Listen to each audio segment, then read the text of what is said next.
आदरणीय मेरे प्रिय दोस्तों, भक्तों और मित्रों, आपके समक्ष प्रभु राम का राज्याभिषेक होने का वृतांत आपके समक्ष सूक्ष्म अति सूक्ष्म वृतांत रख रहा हूँ। दोस्तों, यह वृतांत वाल्मीकि रामायण से लिया गया है और बहुत ही सूक्ष्म यानी कि 4-5 मिनट का यह वृतांत होने वाला है। आप सभी बंधुओं से, भक्तों से यह निवेदन है कि प्रभु राम के राज्याभिषेक की खुशी में इस वृतांत को अंत तक जरूर देखें, आपका परोपकार होगा। दोस्तों, प्रभु राम का राज्याभिषेक उस समय हुआ जब मुनि वशिष्ठ ने विद्वान ब्राह्मणों से निवेदन किया कि आज का दिन, आज का समय तथा अन्य सभी कारक राम के राज्याभिषेक के लिए अति उत्तम हैं।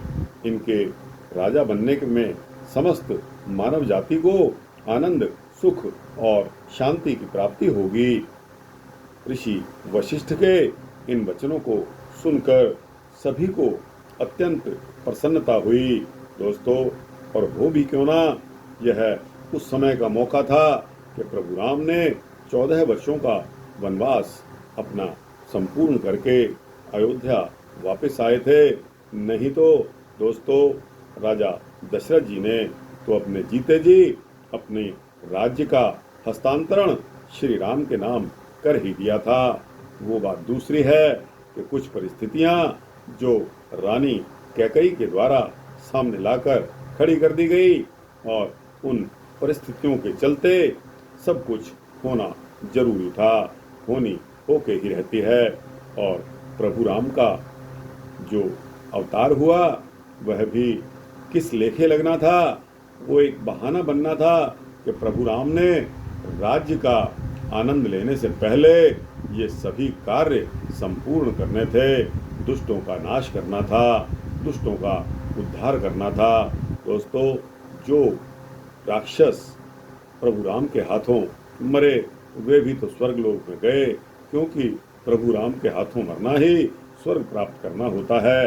तो दोस्तों, वो राक्षस भी बहुत किस्मत वाले थे। तो दोस्तों, आगे चलते हैं कि गुरु वशिष्ठ से आज्ञा लेकर प्रभु राम ने अपनी जटाओं को खोला, स्नान किया और फिर नवीन वस्त्र धारण करके, आभूषण धारण करके वह श्री वशिष्ठ जी के पास आए।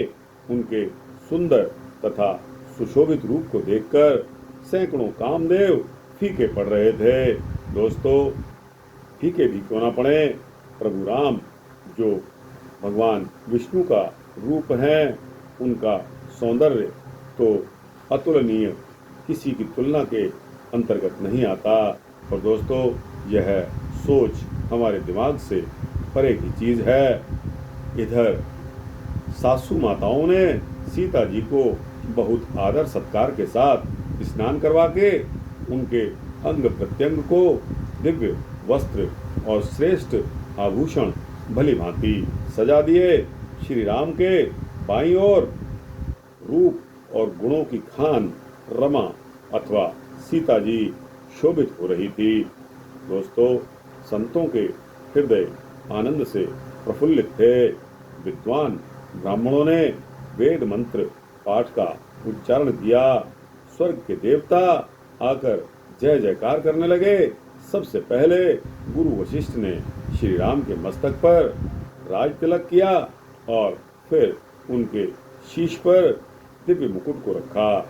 इसके पश्चात उन्होंने सभी ब्राह्मणों को तिलक करने की आज्ञा दी।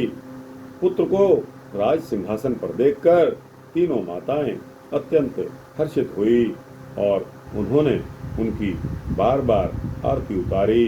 उन्होंने ब्राह्मणों को अनेकों प्रकार के दान दिए, संपूर्ण याचकों को अयाचक बना दिया। सबका खाना पीना, भोजन इत्यादि आदर सत्कार किया गया। प्रभु राम के राज्याभिषेक के समय कोई भी ऐसा प्राणी नहीं था कि जो उस न्योते में राज्याभिषेक के अंतर्गत आकर जिसने दिव्य भोजन ना किया हो। दोस्तों, हमारी तुम्हारी किस्मत में नहीं था। दोस्तों, कभी कभी किस्मत जोर मारती है। उन दिनों जिस किसी ने भी राज्याभिषेक का यह न्योता स्वीकार करके और वह आनंद लिया होगा, वह भी एक अकल्पनीय आनंद था। तो दोस्तों, प्रभु श्री राम जी का राज्याभिषेक यहाँ पर समाप्त होता है। यह वृत्तांत आपको कैसा लगा? अच्छा लगा हो तो इसको लाइक और शेयर करते हुए अपने दोस्तों, भक्तों, मित्रों, जिज्ञासुओं के पास भेजना। कमेंट सेक्शन में जाकर अपनी राय अवश्य रखना। और दोस्तों, इस चैनल को सब्सक्राइब कर देंगे तो आपको इसी तरह के सूक्ष्म भक्ति वृत्तांत मिलते ही रहेंगे। जय श्री सीता रामचंद्र भगवान की जय।